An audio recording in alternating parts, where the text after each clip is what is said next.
నమస్కారం గురుగారు. మహాదేవ తల్లి. గురుగారు, మూలా నక్షత్రంలో జన్మించిన వారి గుణగణాలు ఏ విధంగా ఉంటాయి, వారి స్వభావం ఏ విధంగా ఉంటుంది, అలాగే వారు పాటించాల్సిన నియమాల గురించి పూర్తిగా వివరించండి. మూలా నక్షత్రం. మూలా నక్షత్రానికి అధిపతి కేతువు తల్లి.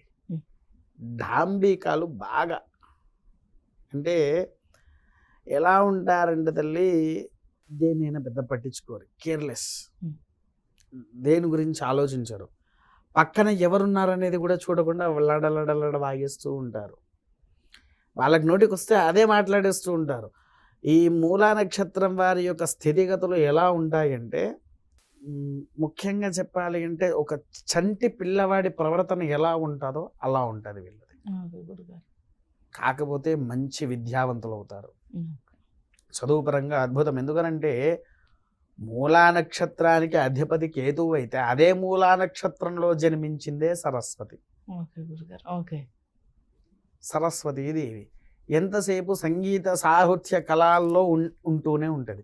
వీరికి కూడా అలానే సంగీతం ఇష్టం, కాకపోతే ఆచరించుకోలేరు, డాంబికాలు ఎక్కువ పడతారు.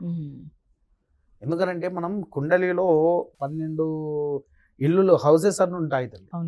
ఒక్కొక్క దానికి ఒక్కొక్క నక్షత్రానికి ఒక రాశికి ఒక గ్రహము అధిపతిగా ఉంటూ ఉంటారు. అయితే వీళ్ళకి ఏమవుతుంది అంటే గ్రహతత్వాల లోపాల వల్ల వీరు బుద్ధి అనేది మందగిస్తూ ఉంటుంది. ఒక దాని మీద ఏమన్నా ధ్యాస పెట్టారా అదే కావాలి, ఇంకా వేరేది వద్దు వారికి. మగవాళ్ళు అయితే తల్లి ప్రేమించిన వాళ్ళని వట్టిగానే వదిలిపెట్టేస్తారు. అదే ఇందులో జన్మించిన ఆడవాళ్ళు ప్రేమించిన వారితో సర్వస్వం కోల్పోతారు, మళ్ళీ వాడు మోసం చేసి వెళ్ళిపోతారు. విన్నారా? ఇంకోటి ఏంటంటే ఈ మూలా నక్షత్రం వారికి ఉన్న ఇబ్బంది కూడా ఏంటంటే తల్లి నమ్మక ద్రోహాలే.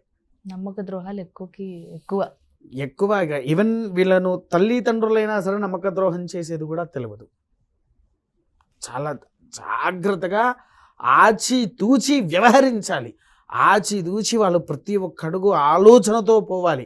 వారికి ఎలా ఉంటుందంటే వాళ్ళ ధైర్యమే వాళ్ళకు లక్ష్మిగా మారాలి, వాళ్ళ సాహసమే వాళ్ళ యోగ్యతగా మారాలి. విన్నారా తల్లి?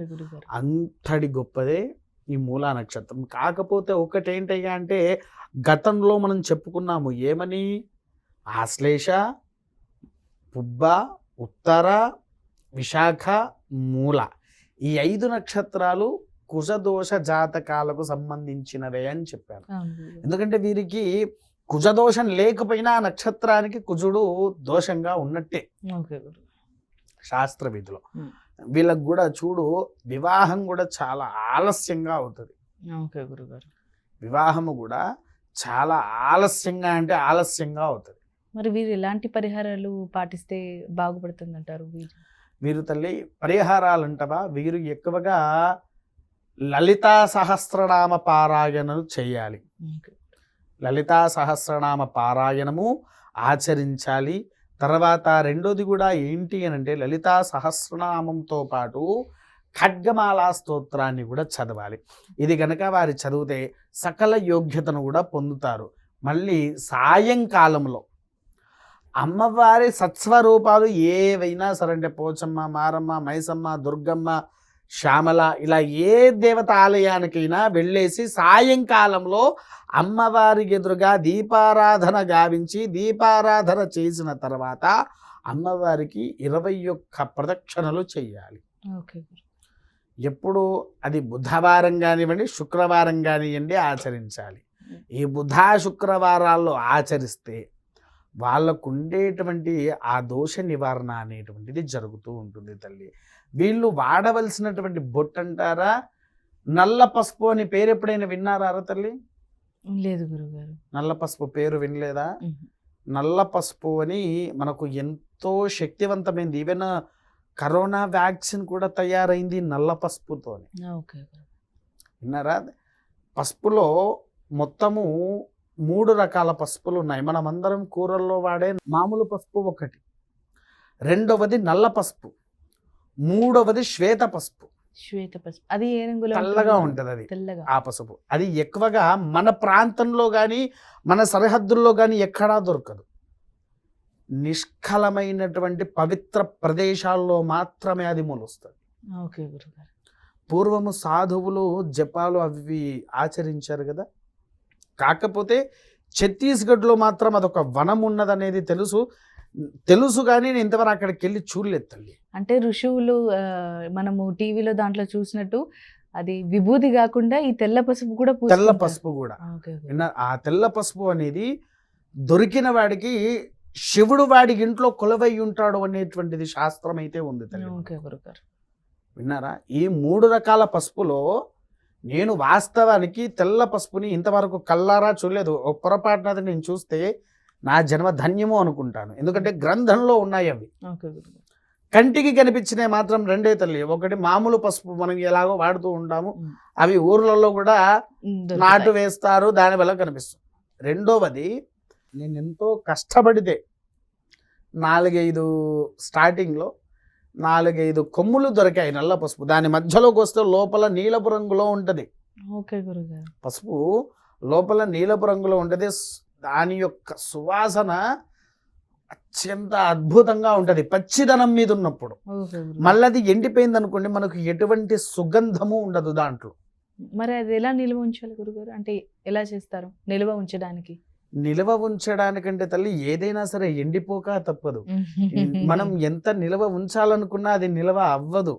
మనం తోట పెట్టి వాటిని పెంచుకోవాల్సిందే. అలా చిన్నగా తోట పెట్టేసి ఈ ఎండిపోయినటువంటి పసుపుని ఇగో ఇలా నల్ల పసుపుగా బొట్టు కింద మార్చాము తల్లి.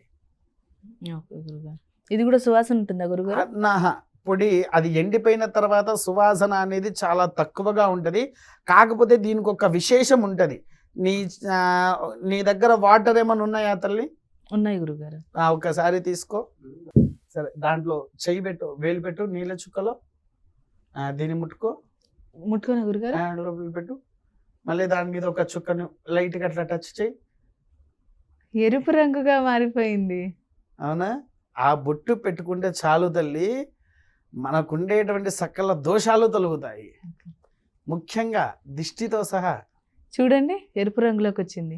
అంటే గురుగారు ఈ పెళ్ళిళ్ళు అయ్యాక ఇంటికి వచ్చిన వాళ్ళు, దిష్టి తీయడానికి వచ్చిన వాళ్ళు మామూలుగా ఎర్ర నీళ్ళు కుంకుమ కలుపుతారేమో అనుకుంటారు. కాకపోతే వాళ్ళు వాడేది మేబీ ఈ పసుపు అయి ఉండొచ్చు. లేదు తల్లి, మాక్సిమం ఎక్కడా దొరకవు మీకు ఈ పసుపులు. ఓకే గురుగారు. విన్నావా తల్లి? అది వేరు, మామూలుగా కుంకుమ వేసే కలుపుతారు. కాకపోతే ఇది నల్ల పసుపు చాలా రేర్ దొరికేది. ఇది ఎండబెట్టి ఇదంతా తీయాలంటే చాలా అది కష్టపడాలి. కాకపోతే ఏంటంటే మనలో ఉండే దోష నివారణ కావడానికి కోసం ఇది వాడేస్తాము. అలా ఎరుపుగా మారుతుంది కాబట్టి దిష్టిరహిత దోషాలు కూడా పోతాయి అన్నట్టు దీనికి. విన్నారా? లక్ష్మి, ఇంకొకటి నల్ల పసుపులో కుబేరుడు కొలవై ఉంటాడు. నల్ల పసుపు ఉన్న చోట కుబేరుడు నివసిస్తాడు అనేటువంటిదే మనకు శాస్త్రం. ఆ బొట్టు మనం పెట్టుకుంటే ఆ కుబేరుడు ప్రత్యక్షంగా మన ఇంటికే వచ్చి కూర్చొని మనతో పాటు మన జేబులోనే ఉంటాడు. విన్నారా తల్లి? అంతటి గొప్పమైందే ఈ మూలా నక్షత్రం. ఓకే గురుగారు. మూలా నక్షత్రంలో జన్మించిన వారి గురించి చాలా చక్కగా వివరించారు గురుగారు. ధన్యవాదాలు. మహాదేవ. చూశారు కదా, మూలా నక్షత్రంలో పుట్టిన వారి స్వభావం, గుణగణాలు ఏ విధంగా ఉంటాయో, అలాగే చెడు స్వభావం అంటే నెగటివ్ ఆస్పెక్ట్స్ ఏవైనా ఉంటే వాటిని తగ్గించుకోవడానికి గురువుగారు చెప్పిన పరిహారాలు పాటించండి. ముఖ్యంగా నల్ల పసుపు కనుక ధరించినట్టయితే జీవితంలో ఎంతో మార్పు ఉంటుందని, వాళ్ళు కష్టాల కడల నుంచి బయటపడతారని గురుగారైతే చాలా చక్కగా చెప్పారు. మరి ఈ నల్ల పసుపు ఎక్కడ దొరుకుతుంది అని అనుకుంటే అన్ని చోట్ల ఇది దొరకదు. ప్రత్యేకంగా గురువుగారు ఇది తయారు చేస్తారు. కాబట్టి స్క్రీన్పై కనిపిస్తున్న నెంబర్లకు కనుక ఫోన్ చేస్తే నల్ల పసుపు గురించి పూర్తిగా వాటి సమాచారం ఇస్తారు. దాని గురించి పూర్తిగా వివరిస్తారు. అంటే ఖరీదు మీ దగ్గరికి చేరుతుందా లేదా అనేది చాలా క్లియర్గా చెప్తారు.